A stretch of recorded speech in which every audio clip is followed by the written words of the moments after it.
What's up, y'all? Polo back at y'all again with another one. Y'all hit that like, hit that sub, and also hit that comment as well. I see you in here, Will, that boy Blackface. Y'all go ahead and subscribe to their channels. Will and Nick's Talk since '89. Definitely gonna bring you that Knicks, New York Knicks flavor, all around New York flavor, and my boy Blackface Sports. Subscribe to his channel. Definitely gonna bring you that LA flavor, that Los Angeles Lakers flavor. Man, I'm out in this bitch again, man. We're gonna be talking about a whole bunch of stuff, man. Excuse the background noise, man. I'm out and about. Hope everybody doing good. Hope everybody chilling, man. Uh, we gonna get into some things that we gonna be on here for quite some time. We gonna cook. We're gonna cook every type of meal that you could think of out in this bitch because it definitely need to be talked about. Uh, First off, we need to be talking about some of these players that's just getting hurt at the wrong time, man. How y'all feel about that? I mean, to me, I think I don't know, man. Sometimes I be thinking like it's a conspiracy. Like I think the one that really got to me the most, man, was AD. I mean, yeah, some people might think that it's Embiid, but Embiid, man, that I don't know, man. That really didn't look like something was wrong. He said his knee was having some knee soreness, but then also the tailbone, and I know the tailbone ain't no joke. You know what I'm saying? It don't, man. You can land on that motherfucking saw. It still, it hurts, man, because I got undercut one time, and man, when I tell you, man, you get up like an old ass man. Man, you really get up like an old ass man for real after that shit. Uh,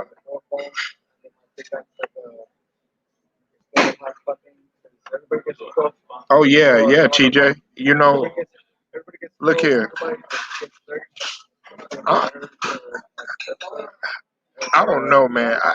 I just find it really, really strange that first AD gets hurt, or AD and KCP, because make no mistake about it, KCP is value to that team. But I just find it ironic that first it was CP3, but he ended up coming back. Then it was uh,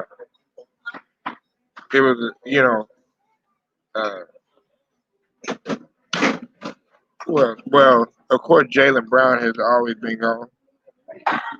Jalen Brown was already gone. You know what I'm saying? So that Boston was already counted out. Then you got uh, who else was it? It was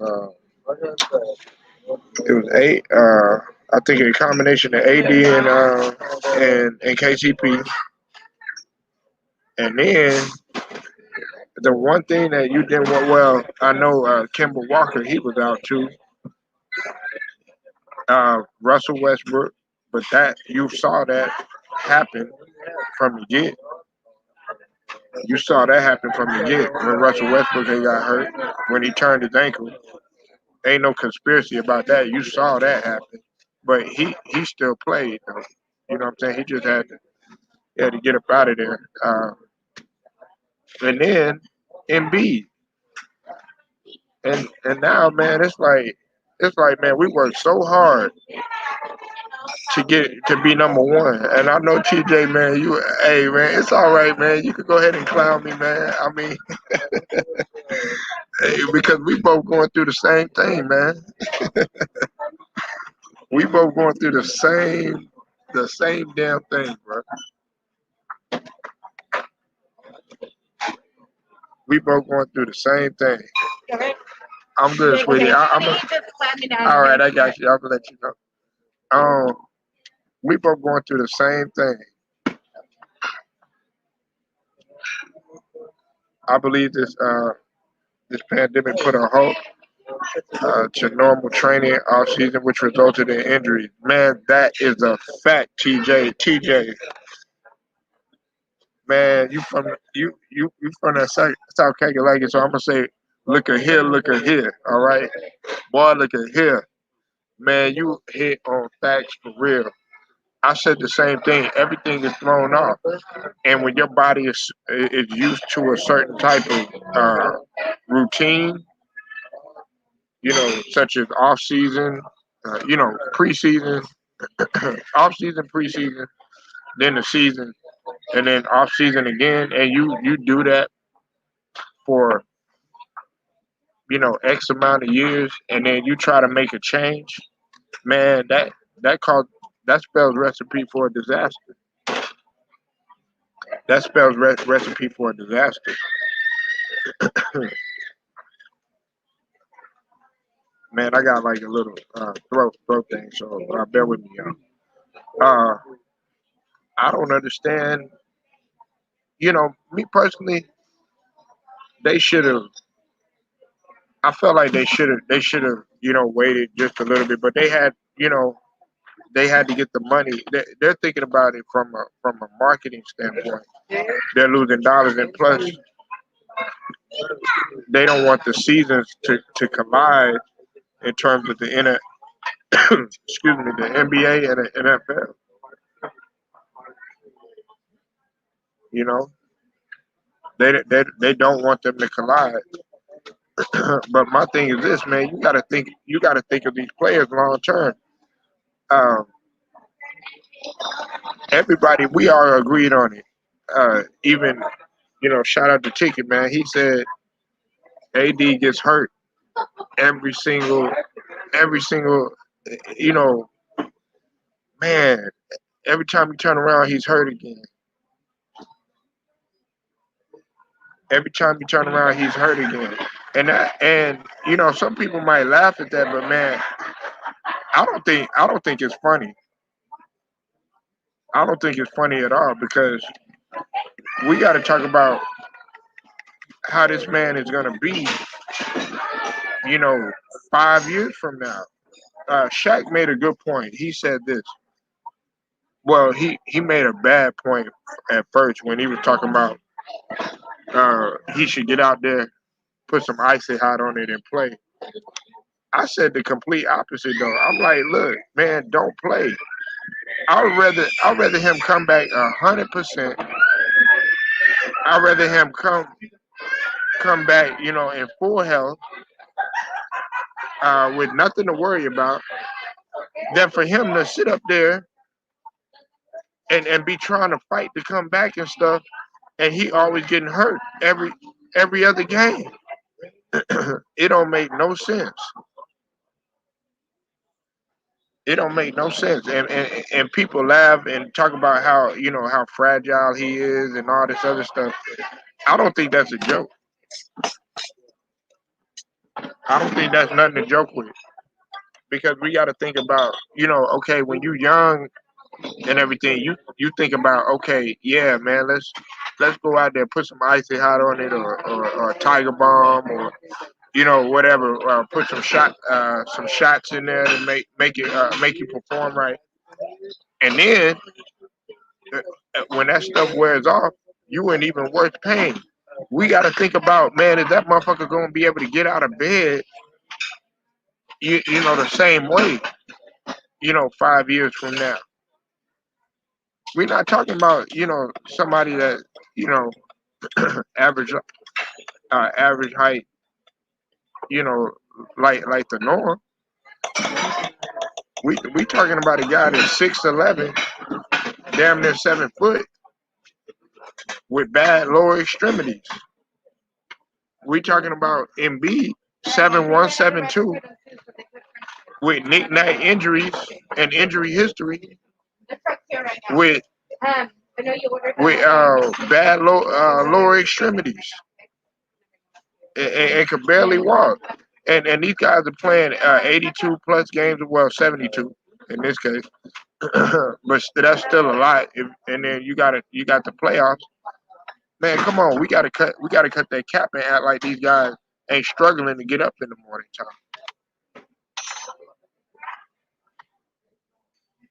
We gotta stop acting like, these guys aren't hurting when they get up.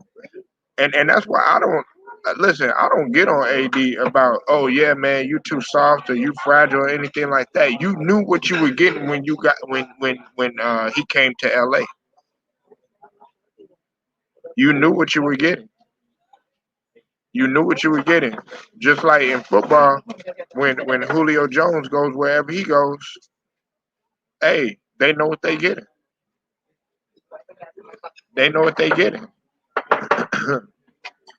It'd be different if he was in year 18, didn't have that many injuries, such as the LeBron. Because listen, I mean, me and Goat, you know, we we we had a little debate on it, and I felt strongly. I felt like LeBron. Okay, yeah, he ain't LeBron, from 2003 or anything like that. But LeBron in year 18, he's still in I say phenomenal shape, and he can hoist the team on his back. I'm not saying he gotta be so selfish where he gotta put up 50 or nothing like that, but he gonna have to really establish himself offensively if for them to even have a chance. I, we can still win. We can still beat the Wizards because we put up a fight last night.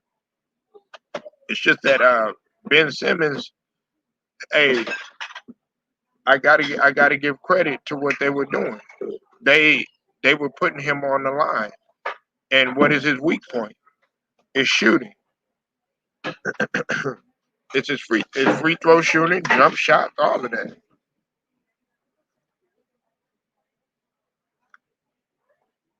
So man, Embiid, man, I uh, hope he gets better. Will he be at full strength? That's yet to be determined. They're saying AD is out for Game 5. Me personally, I wouldn't take a chance on no groin. That should have took Ben out of the game. RJ Guap. Uh, I mean, that's that.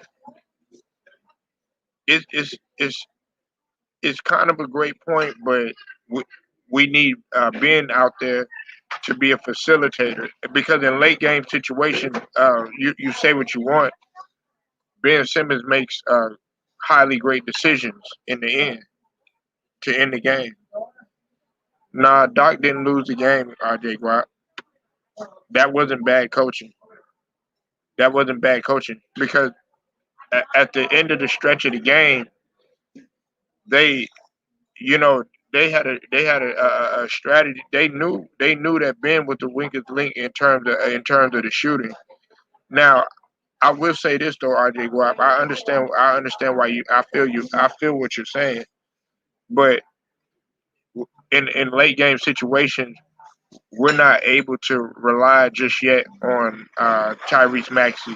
We're not uh, just going to be able to put Shake Milton in that type of position just yet.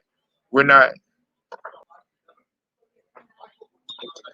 It doesn't matter when they can't even get into the set because they are playing Hacker Simmons. Man, dog, man, that's just something. That's just something that they made up. And you know what? They didn't do that last. I mean, they didn't do that. You know, the previous time when he was in the playoffs before because he was hurt. But the time before that what fell what when we fell apart, it was his bad decision making and not being able to take control uh, quite. You know what I'm saying? So that Hacker Simmons man, they just started that, but that wasn't no bad. That wasn't any bad coaching down the stretch by Dot. That was a situation that we were unprepared for. Exactly. I mean, I agree with you. They had just thought about that But to sit up here and say, "Oh yeah, you know what? I think we'll go ahead and we'll put Ben Simmons on the line." Oh, you know what? I think we'll put Giannis on the line. Now you can't quite say that about Giannis no more, because Giannis is hitting the jumper now. Well, he's hitting the free throws more consistently. I'm not gonna say the jumper. Soon, soon, a lot of teams are gonna start doing that. RJ Guap, hey, I'm with you. I agree with that. But as soon as he gets in the lab and he starts getting better and starts honing his skills in terms of his shooting, because everything else he does semi all right. He's a great defender. Uh, he can get to the rack. Uh, it's just about him being able to get it at the line. I'm more concerned about him being at the line than I am just hitting a regular jumper. To be honest with you, because if they foul you, hey, two buckets at the charity stripe, that's just as great as hitting a jumper. Man, RJ Guap, please. Jason Kidd had 8 years to address that shooting. Giannis had 6 years to address his shooting. Michael Jordan, he wasn't the greatest outside shooter in the world. It took him a while to get to to to develop a consistent, not every now and again. That's not you know valuable shooting. We talking about a consistent jumper, man. Let's not act like these players just came in from the jump, uh, just shooting right. Yeah, he have so that's not his strength. That's not his strength. He's going to get better, and he may never get better. Magic Johnson, he wasn't the greatest shooter, but everybody consider him one of the greatest point guards ever.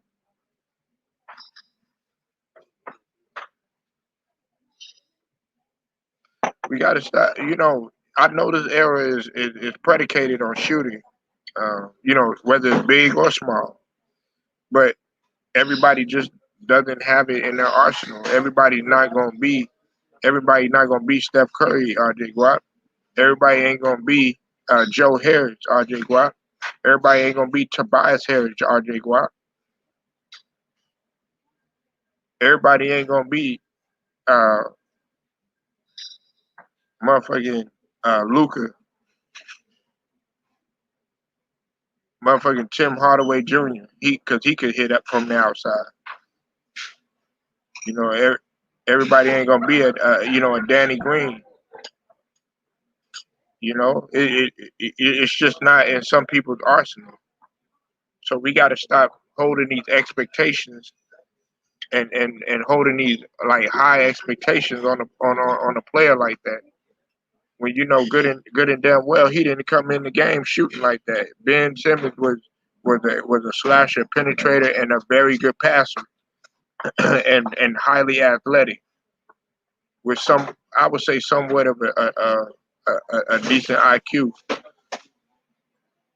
But then what you gonna say once he has his jumper, RJ Watt, just like what's the name, Giannis in Greek is getting in tune of it now. He ain't right there yet, but it's developing. And then Jason Kidd, he took over the game without hoisting the ball up from 40. Come on, man, we got to stop that. And look what happened to Jason Kidd. He ended up becoming a great 3-point shooter. What's up, Annie K? I see you in the building. Salute, Queen. Hope you're doing all right today.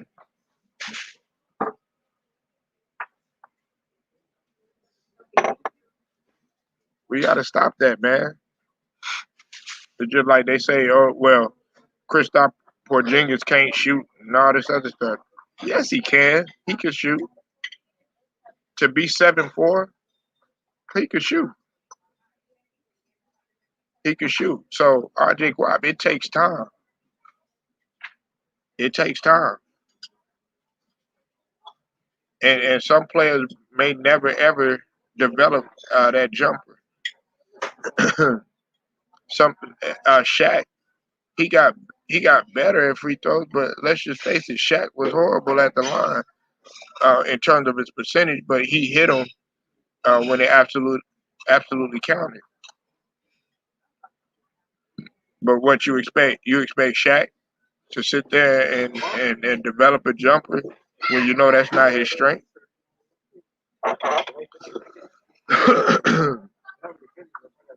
you know, Brooke Lopez, he developed quick. You know, and let me tell you this, RJ Watt too. A lot of people was wondering what the hell uh Brooke Lopez was doing. They were sitting up there, they're like, man, what the hell is this motherfucker out here shooting threes for? But see, he saw the way the NBA was transitioning. That's what I'm saying. He's an intelligent player. He's cerebral. He's cerebral. Yeah, I mean, he went to Stanford. You know what I'm saying? So he definitely and he was leading all big man at one point in 3-point shooting. You know, I understand what you're saying. He's had 4 years to address the shooting, but his pace ain't your pace. I mean, look who he works out with, RJ Guap. He works out with Devin Booker in the off season. And you know why they work out in the off season because both of them with the Kardashians or the Jenners and all them. You know what I'm saying? So I ain't gonna get into that, but you know that's why they in it.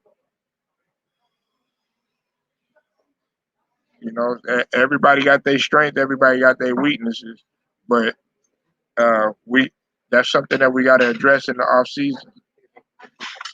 I mean, we really got to address that, Annie K. Annie K, how you feel about Embiid, you know, and him going down?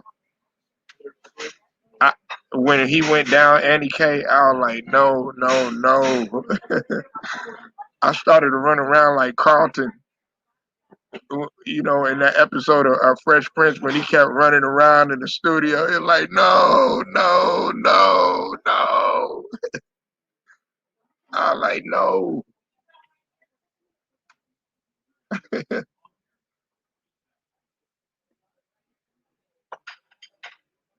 I was like, no. I did not want him to get hurt again.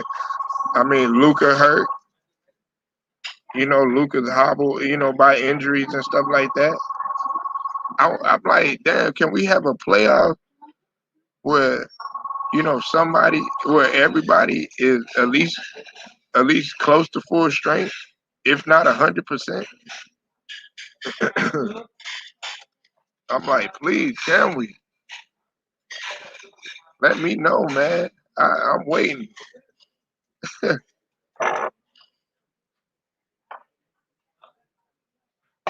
I'm waiting. I'm waiting, man. I need one playoffs where everybody is 100%. Just give me one playoff where everybody's at full strength.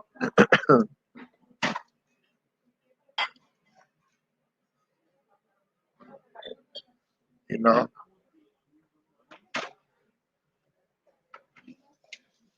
I mean, some people are glad that this happened, Annie K. Now everybody coming in. RJ Guap coming up in here, trolling. Now I'm fucking with you, RJ Guap. I know you ain't no troll, but he up in there, clowning. Cause you want to say I told you so bad, RJ Guap, don't you?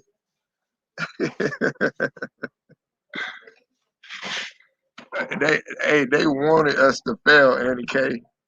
They wanted the Sixers to fail so bad. Yeah, you is. RJ Guap, stop, man. You get out of here, man. Yeah, you clowning, man. Mister, he had 4 years to address his shooting. Yeah, you is. It's all good though, homie. I ain't tripping. Yeah, I need this. I need the 76ers. I need the 76ers of the Bucks to beat the Nets. Man, we can do that if we have full strength, RJ Guap. We can do that. If we have full strength, man, we can beat anybody. You know what I'm saying? I don't care who it is. We beat the top, some of the top teams, but that was in the regular season. You know what I'm saying? I look at regular season, that's that's just gearing up. But somehow, some way they're gonna try everything they can to put those selected teams just for the marketing. I already know how it works, because if LeBron isn't in it, that's it. Not if uh, not if Simmons is a liability. Man, you act like that's our only guy, RJ Watt. We got plenty of other weapons. You know what? Matter of fact, RJ Watt, let me just go ahead and pull up. Let me pull up something for you, brother. Cause you seem to want to cook on this so bad, and I'm finna go ahead and I'm finna let you know how well our shooting is in comparison to some of these other guys. I've already said this. I sound like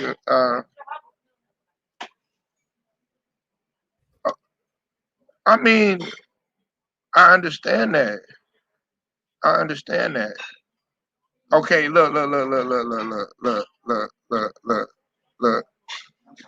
Yeah, they were doing that once upon a time. They did that in Boston. They did do hack around though. I never called it that, but Rondo wasn't as good as a shooter as he was back then. But you go back and you look at what he shot at the line. Rondo wasn't a very good. He wasn't that decent of a free throw shooter. Or Hack Brown. Okay, that I can agree with. Hack Brown. Yes, I agree with that. RJ Guap, you on point with that. Show you a clip of what? Nigga, I'm not getting into that. I'm finna read you out some percentages. I'm not showing you no clip of nothing. But what I am gonna go through is some of these percentages. Um, man, come on, man. Hold on one second. Y'all bear with me 1 second, because RJ Watt, and you can come in here, RJ Watt. You can come in here, hack a Rondo clip. No, well, I'm not saying they did that, all the time, but sometimes they would try to put him at the line because they knew he wasn't that great of a shooter.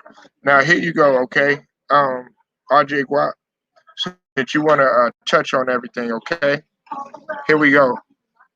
Tobias Harris from 3-point shooting, 39.4%. Seth Curry, 45%. Danny Green, 40%. Shake Milton, 35%. Frank Korchmar, 37.5.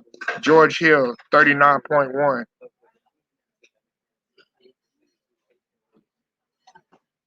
Isaiah Joe, 36.8.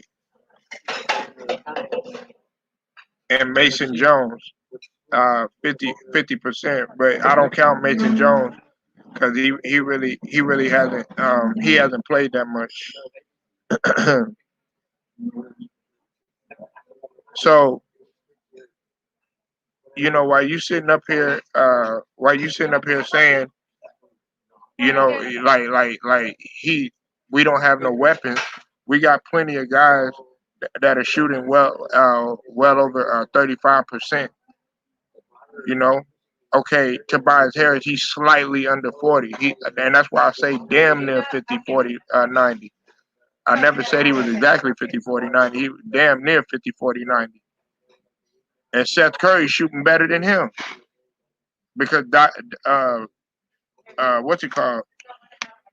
Tobias Harris, he does a lot more in terms of going to the rack and things of that nature. Hey, they won't foul Tobias Harris, RJ Watt, will they? Will they? Now let's go to Rondo since you wanna talk about Rondo, okay? We'll go to Rondo over the course of his career and what he done shot from just the free throw line. Come on. Come on.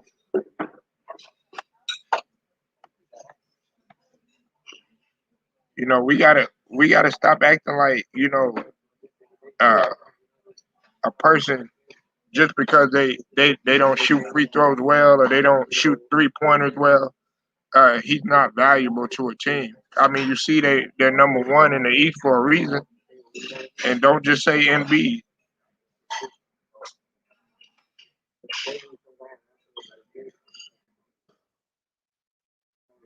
You know? Oh my God, this thing is moving slow. What's wrong with this thing?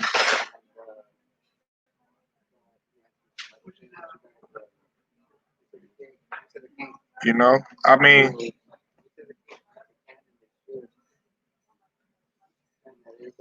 let's see. Okay, look, I got Rondo right here. All right. Now I'm gonna just talk about his free throw shooting. Okay, RJ Watt. I hope you're still listening. I hope you didn't escape. Okay. His first year in Boston from free throws, 64%. His second year in Boston, 61%. His third year in Boston, 64%.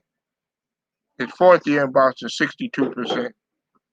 His fifth year in Boston, 56.8%. His sixth year in Boston, 59.7%. His seventh year, 64.5. 8 year, 62.7. I don't count those 2 years though. He only played 38 and 30 games. Nevertheless, he still shot poorly. Uh, what's that? One, two, three, four, five, six, 7, 8, 9. His ninth year, 39.7%. 39.7%, man. Okay, I'm not gonna count uh, the 10th and 11th year because he played 22 games with Boston and then he was shipped to Dallas. But he was at 33% that short time he was in Boston, and then he was at 45% that when he went ahead and went to Dallas. Then he went to Sacramento, he shot 58%. Then he went to Chicago, he shot 60%. Then he went to the New Orleans Pelicans, he shot 54%. Then he went to the LA Lakers. He shot 63%. Then he went to the LA Lakers. I mean, the very next year with the LA Lakers when they won the championship, he shot 65.9%. Come on, man. Come on. What are we saying here? This year he's shooting 94%. But I mean, come on. Over the course of his career, Rondo was not a good shooting, a good free throw shooter at all. And you said show a hacker Rondo clip. Shoot, Rondo wasn't. he didn't really think about scoring first like that. He never thought about scoring first like that. He wanted to dictate the pace, and he wanted to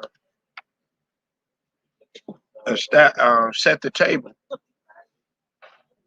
I mean, he set a few records in assists. Come on, RJ, stop it with that, man. You gotta stop it.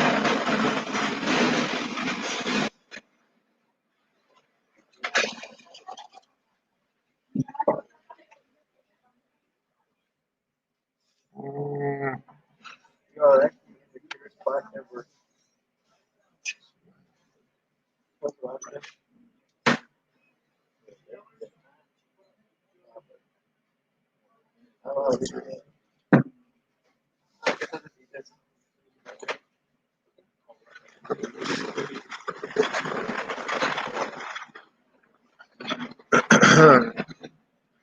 so I mean, but it's no shade to Rondo. There's no shade to Rondo at all. I still think he's a great player, and he will be a Hall of Famer. Make no mistake about it. Even with his free throws being as horrible as it was, he's still gonna make it to the Hall of Fame because he did other things.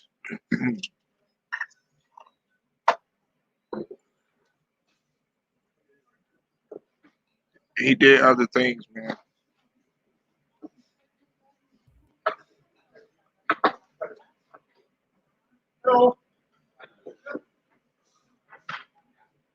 Yeah. So, uh,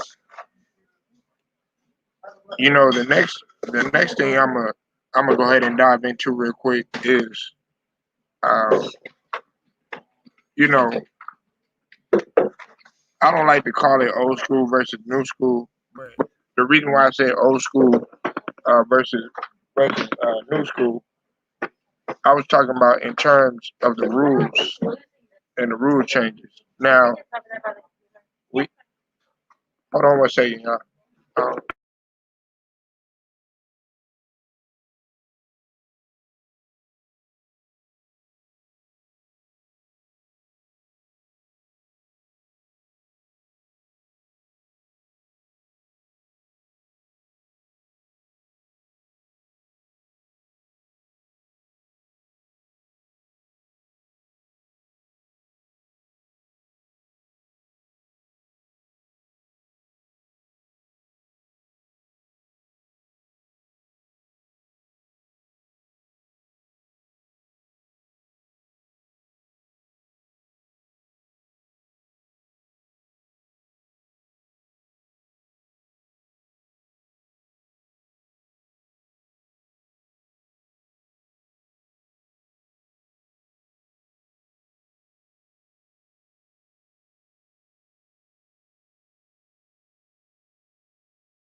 Sorry about that, y'all.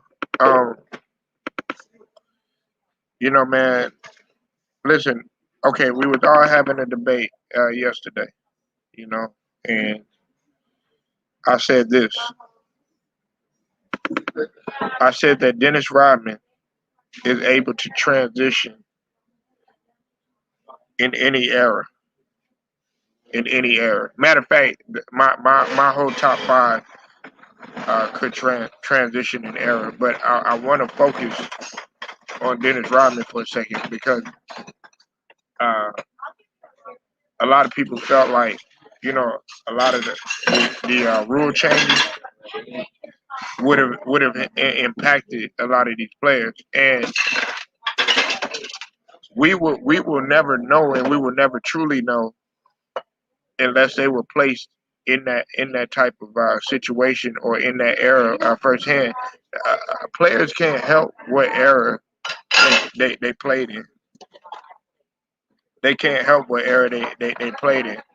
But if you truly look at the game, you truly look at the footwork.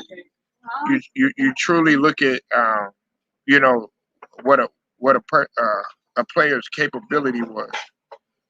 If you truly look at truly look at those sort of things, you can see that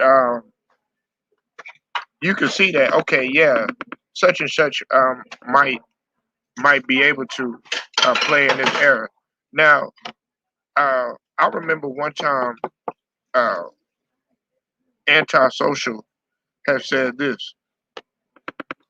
He said that DeMar DeRozan had, could play in the '90s, and they got on anti saying that, man, that was cap and stuff. And so I had to really truly understand what he was saying, because and he was basically saying that the reason why he could is because of his style that he played. He relies on the mid range.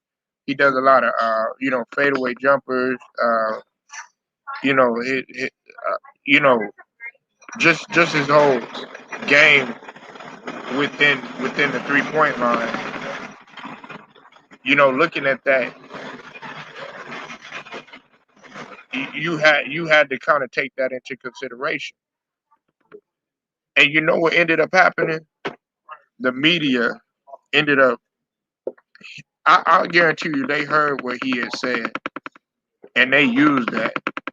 And next thing you know, they were saying that DeMar DeRozan could play in the '90s era. They said that on ESPN. So I had to give Anti his just due on that, because he said something that a lot of other people didn't necessarily agree with. Because you look at DeMar DeRozan, you take it,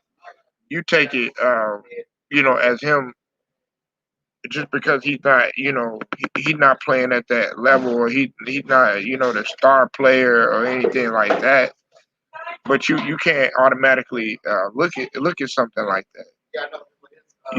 Like, a lot of people feel like Draymond Green could play in the '90s. A lot of people feel like Russell Westbrook could play in the '90s, or even the '80s or something like that. You know what I'm saying? We got to just stop talking about the '90s too. To me, the '80s was way more physical than the '90s. Way more physical. Some people say that the '70s was physical. You know, like my older relatives and stuff. Because we get into it all the time about which era was more physical, or which era was more dominant, or which era had the most talent, all this other stuff. And there's some people that thank you very much. There's some people that really believe that the '80s was way more physical than the '90s. And I don't even think it's without a question.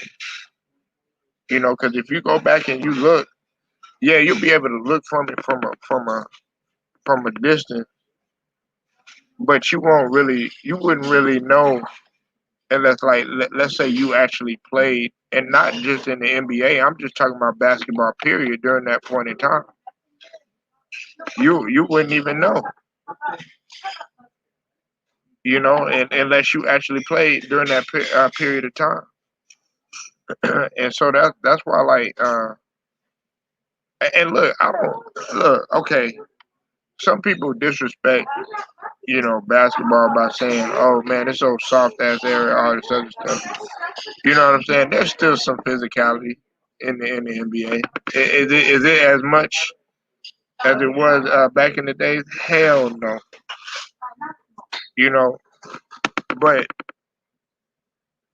if you go to Europe or you go overseas, it's way more physical than the NBA.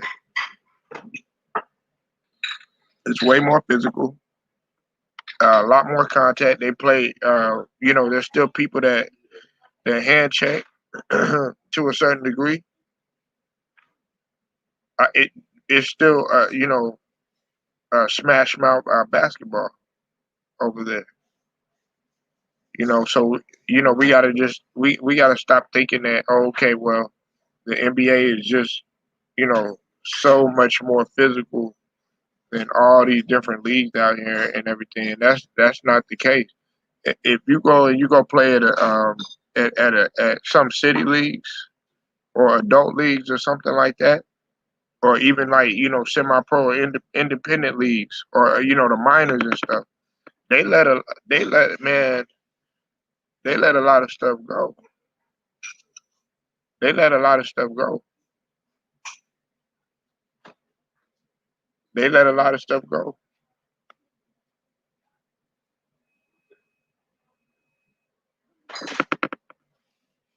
You know, we but the reason why I brought that up is because okay, a player like Dennis Rodman, he would have been able to transition um, minus minus the rule changes. He'll be able to play either way. Well, he couldn't play like he did in the late '80s and the early '90s. He couldn't play that way and expect to survive. But what I'm talking about is from from a player, like a player standpoint. Where because of his athleticism and his athletic ability. People are looking at Dennis Rodman as if this guy was not a scorer in college, and he was. Everybody knows that. He set records at South Oklahoma. I mean, this guy, he was a dominant force offensively. But they don't tell you that. Because he just want. There's lots of players that played the game that were scorers in college or scorers in high school, and then when they come to the NBA, that's just their role. That's their role. They become a specialist, or they become a defensive player, like Deshaun Stevenson, for example. Deshaun Stevenson, man, he was nice in high school. I've seen Deshaun Stevenson play. Not up and close, but I've seen him play, and I was like, man, he gonna be phenomenal in the league. And was he doing the same stuff that he was up in high school? No, no, he wasn't. So he trying to keep his job. That's what Dennis Rodman was trying to do. He was trying to keep his job. He was trying to keep his job. He was trying to stay afloat. So we can't sit up here and act like okay, he gonna come from uh, a certain environment and be able to expect to keep his job the same type of way when you have many other people in the league doing things 50 times better than what you do. You know, and it's gonna become a case of who stands out more. you know, Michael Jordan, man. And people think that Michael Jordan, he just came in automatically, just killing and stuff like that as a freshman and all that other stuff. That wasn't the case. At that time, it was James Worthy. They were the ones on the squad. Uh, and a couple others, a few others that were on the squad, and he was just a freshman, but all it took was that one, being at the right place at the right time, and bam, and he always had the potential coming from Laney and everything, but when you get there, you had to work your way up. It's different now. They throw you in the fire, you know. Like John Moran, he coming in, right where they hand him the keys. LeBron James, they hand him the keys right away. Even D Wade, even Carmelo. even AI, they handed them the keys right away. You know, that's why it was a lot of friction between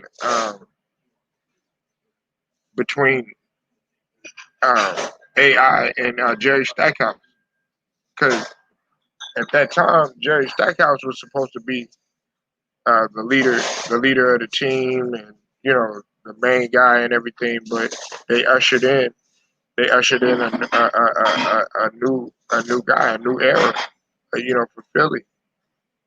And you know, Jerry Stackhouse wasn't that much older than AI, but you know, I mean, let's just call it what it is. He wasn't as talented as Allen Iverson. And shout out to South Solitical. We was having a debate about you know how you know if AI was valuable to a team, and you know we went on about James Harden and AI, and I said if AI and if James Harden was playing the way he did in Houston, I'm taking AI all day because I know he's gonna get over the hill. He gonna get to that top. He might have not capitalized on it, but at least I know that he's gonna at the end, you know, take control of the game and do what's necessary to win during that time. Whereas with James Harden, when he was in Houston, he he just wasn't he. I mean, he came up short time and time again. But see, he had other players on there. He got two other superstars now. Now it's relatively easy for him. And some people felt like they would take James Harden. Well, no shit. Yeah, of course you're gonna take James Harden now, cause look how well he's playing with two other future Hall of Famers.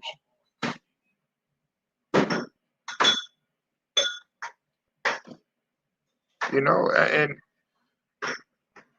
I mean, listen, I'm not in my feelings about it. I'm not in my feelings about AI. You know what I'm saying? I know he had his shortcomings. I know he had his flaws. You know, I know that he could have did a lot better. What's up with it, Goat? Hope you good, brother. Hope you good, man. He had his fair share of flaws, but you know the one thing that you know you can't take away is the fact that he made it there. Shoot, with pretty much him being a one man wrecking crew, you know, on offense and a whole bunch of defensive players. Even though Dikembe Mutombo is a Hall of Fame, you know, but you know, he was just there for rim protection and defense, uh, rim protection and rebounds. The rest of those guys, you know, you get a score every now and then. Uh, you you know, play solid defense and everything, but they weren't guys that okay, hey, look, I could depend on him on scoring. I could depend on him in a tight situation. I could depend on him as a late game situation. It wasn't like that. He didn't have anybody that he could rely on like that. Hold on, excuse me, y'all.